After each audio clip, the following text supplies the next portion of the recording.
Good morning दोस्तों, आप सभी का एसबीआई सिक्योरिटीज के डेली मॉर्निंग पॉडकास्ट में स्वागत है। पहले देख लेते हैं कल इंडियन मार्केट में क्या हुआ। कल हमने देखा कि इंडियन मार्केट में प्रॉफिट बुकिंग का जो दौर है वो चल रहा है।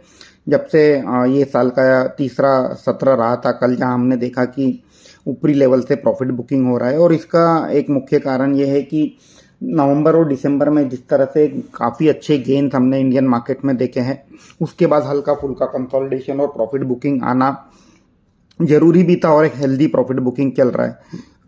अगर मैं सेंसेक्स की बात करूं तो कल सेंसेक्स तकरीबन 535 पॉइंट यानी कि 2.8% डाउन था और ये बंद हुआ 71356 के लेवल्स पर। और निफ्टी तकरीबन 0.7% लूट का 148 पॉइंट डाउन था और ये बंद हुआ 21517 के लेवल पर। अगर मैं निफ्टी के कंट्रीब्यूटर की बात करता हूं तो कल जिन्होंने निफ्टी को नीचे खींचा, जो निगेटिवली कंट्रीब्यूट कर रहे थे निफ्टी के गिरने में, वो थे HDFC bank, Infosys, Reliance, TCS. तो सभी हैवी वेट जो है, चार हैवी वेट, इनके कारण निफ्टी का लुढ़का। और जो निफ्टी को संभालने का काम कर रहे थे, जो पॉजिटिवली कंट्रीब्यूट कर रहे थे, उनमें नाम आता है ITC, Bajaj auto, Bharti Airtel, Adani enterprises का।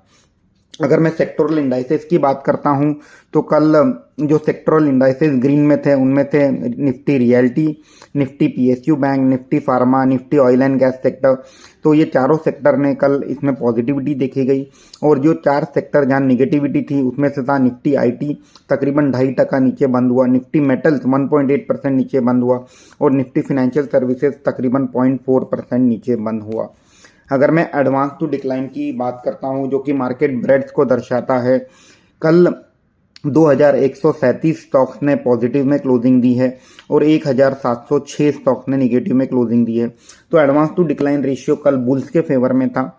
अगर मैं 52 वीक हाई की और लो की बात करता हूं तो कल बीएससी में 390 स्टॉक्स ने 52 वीक हाई का एक लेवल दर्ज किया है और 23 स्टॉक ने 52 वीक का लेवल दर्ज किया है।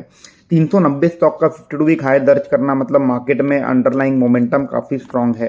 अब मैं आपके सामने जो बीएससी 500 है उसकी सूची रखना चाहूँगा। बीएससी 500 में से कौन से स्टॉक्स है जिन्होंने 52 वीक हाई दर्ज किया है। इनमें सबसे ऊपर आता है सन फार्मा एडवांस, कल 14% ऊपर था। इन्हें एक ड्रग का अप्रूवल मिला और इसके चलते इसमें एक अच्छी खासी रैली पिछले 2 दिनों से चल रही है। आलोक इंडस्ट्रीज तकरीबन 7% ऊपर था। रिलायंस ने इसमें 3-3.5 हजार करोड़ रुपए डेट के फॉर्म में इन्फ्यूजन किया है, उसके चलते आलोक में हमने एक मोमेंटम आते हुए देखा। Ircon, FDC, Canara bank, Trent, Indian hotel, L and T finance, Thermax, Gillette India, Gland, Suven pharma, Adani port, Indus tower, engineers India, Cipla, Sterling Wilson, Ajanta pharma, GlaxoSmithKline, Ambuja cement, KSB, Pidilite, Glenmark, Jindal stainless, container corp, United Breweries, VST, Hitachi, Jubilant Pharmanova, Lupin, AstraZeneca, Divi's lab, Sun pharma, Zydus life, MRF, Tata coffee, Yes bank, Voltas, Lemon Tree और JBM auto. तो अगर हम देखें तो इस सूची में majority stock pharma companies के हैं जो अपना 52 वीक हाई का लेवल दर्ज कर रहे हैं। और ये जो सेक्टर है इस पे हमारा फोकस भी होना चाहिए क्योंकि एक अंडर ओन सेक्टर है। आफ्टर लॉन्ग टाइम ये सेक्टर अपना कंसोलिडेशन रेंज से बाहर आ रहा है और इसी के चलते हम देख रहे हैं कि 52 वीक हाई की जो सूची है उसमें सबसे ज्यादा फार्मा के नाम आ रहे हैं। अब फंड फ्लो के पर्सपेक्टिव से बात करूं तो कल एफआईआई और डीआईआई, डोमेस्टिक इंस्टीट्यूशनल इन्वेस्टर, दोनों ने बिकवाली करी। एफआईआई ने 667 करोड़ की बिकवाली करी और डीआईआई ने 862 करोड़ की बिकवाली करी। अब देख लेते हैं ऐसी कौन सी न्यूज़ है जो हमारे रडार पर होनी चाहिए। कल हमें सबको पता है कि गुजरात वाइब्रेंट समिट अभी होने वाला है और वहाँ सभी जितने भी वर्ल्ड की बड़ी बड़ी कंपनीज है वो पार्टिसिपेट करेगी। और इसी के चलते कल ऑलरेडी एक डेवलपमेंट आना स्टार्ट हो चुकी है। तो काफ़ी सारी कंपनीज ने एक अपना जो करार होता है गुजरात गवर्नमेंट के साथ या अपना इंटेंशन होता है इन्वेस्ट करने का, वो उन्होंने इंडिकेट किया है। तो कल जो अनाउंसमेंट आई वो थी एनटीपीसी 1.5 लाख करोड़ रुपए इन्वेस्ट करेगा गुजरात में। टोरेंट पावर 48,000 करोड़ रुपए इन्वेस्ट करेगा। पावर फाइनेंस कॉरपोरेशन 25,000 करोड़ रुपए इन्वेस्ट करेगा।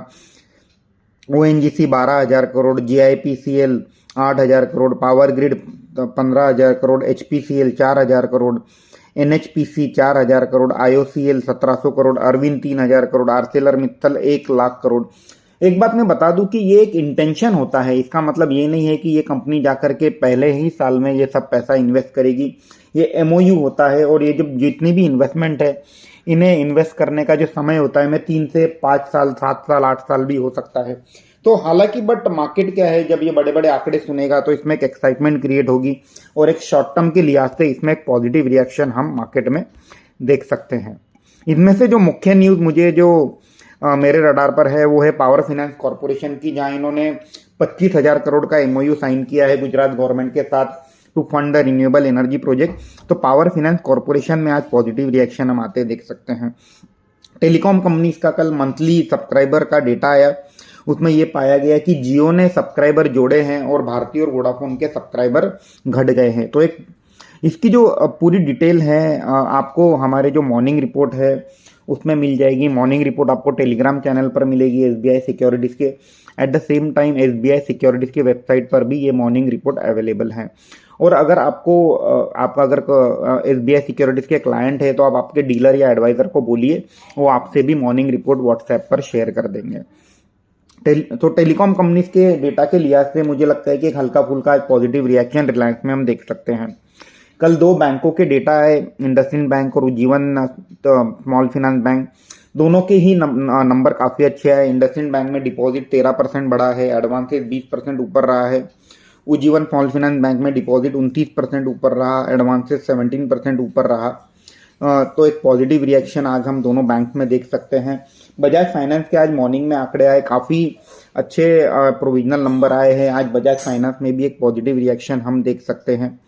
बायबैक के ओर से कल 2 कंपनी ने बायबैक अनाउंस किया है, चंबल और बजाज ऑटो, इसमें भी एक एक्साइटमेंट बना रहेगा। अगर मैं इंस्टीट्यूशनल एक्टिविटी की बात करता हूं तो कल एक फंड ने क्यूपिड लिमिटेड में ओपन मार्केट से बाइंग की है और इनसाइडर ट्रेडिंग के लिहाज से इन्फोएज में प्रमोटर ने हल्की फुल्की सेलिंग की है।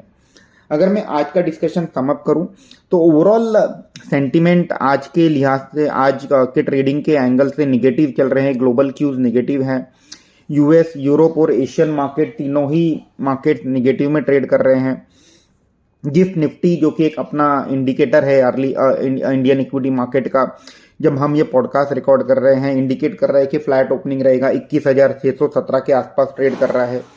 और एक यूएस मार्केट में एक कहीं ना कहीं हल्का फुल्का सेंटीमेंट वीक हुआ है। उसका एक मुख्य कारण ये रहा है कि यूएस में जो यूएस फेड मीटिंग के जो मिनट्स आए, मतलब जो दिसंबर की जो इनकी मीटिंग हुई थी यूएस फेड की, उसके जो मिनट्स रिलीज हुए उसमें ये कहा गया है कि जो रेट कट जो है 2024 में 3 रेट कट तो आएंगे, बट इसमें ये कब आएंगे इसकी अनसर्टेनिटी है। और ये मार्केट ये मान के चल रहा है कि जो पहला रेट कट है वो शायद मार्च में ही आ जाए। और यूएस फेड मीटिंग मिनट्स में ये कहा जा रहा है कि अभी तो इनका कोई डेट फिक्स नहीं है कि कब से ये रेट कट स्टार्ट करेंगे। और उसी के चलते हमने कल देखा कि यूएस में 10 ईयर बॉन्ड यील्ड भी थोड़ा स्पर्ट हुआ। इंट्राडे में 4% चला गया था, हालांकि मार्केट बंद होते होते 3.92% हो गया। यूएस डॉलर इंडेक्स भी हल्का फुल्का बढ़ा, 102 के ऊपर चला गया। यूएस अपना ब्रेंट क्रूड जो है तकरीबन 2.5 से 3% का उछाल आया, $78 के आसपास। और यूएस में वोलेटिलिटी इंडेक्स जो है उसमें भी एक 6% का उछाल देखा गया और 14 के आसपास ट्रेड कर रहा है। तो आज ओवरऑल ग्लोबल मार्केट के पर्सपेक्टिव से थोड़े सेंटीमेंट निगेटिव है और गिफ्ट निफ्टी आज फ्लैट ट्रेड कर रहा है। आज थोड़ी वोलेटिलिटी रहेगी मार्केट में, वीकली एक्सपायरी का दिन है तो उसके चलते भी वोलेटिलिटी रहेगी। अब अगर आप मुझे शॉर्ट टर्म के ट्रेडिंग या इन्वेस्टमेंट के लिहाज से कौन से सेक्टर पे ध्यान रखना चाहिए, तो 2 इंपॉर्टेंट इवेंट हमारे 3 इंपॉर्टेंट इवेंट है इनफैक्ट। सबसे पहले है रिजल्ट सीजन, जो दिसंबर का रिजल्ट आना स्टार्ट हो जाएंगे कल से, हालांकि प्रोविजनल अपडेट तो आ ही रहे हैं।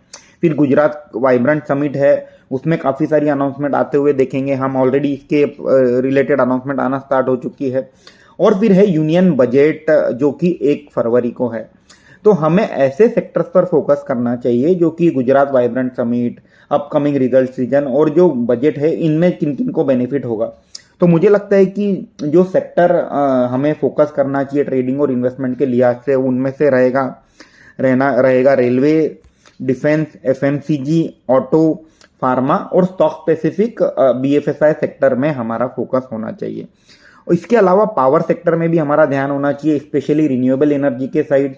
तो companies like PFC, REC, Torrent power, Tata power, NTPC और for that matter KPI green, ये सब कंपनीज में भी हमारा ध्यान होना चाहिए। आपका समय देने के लिए धन्यवाद। आपका दिन मंगलमय हो।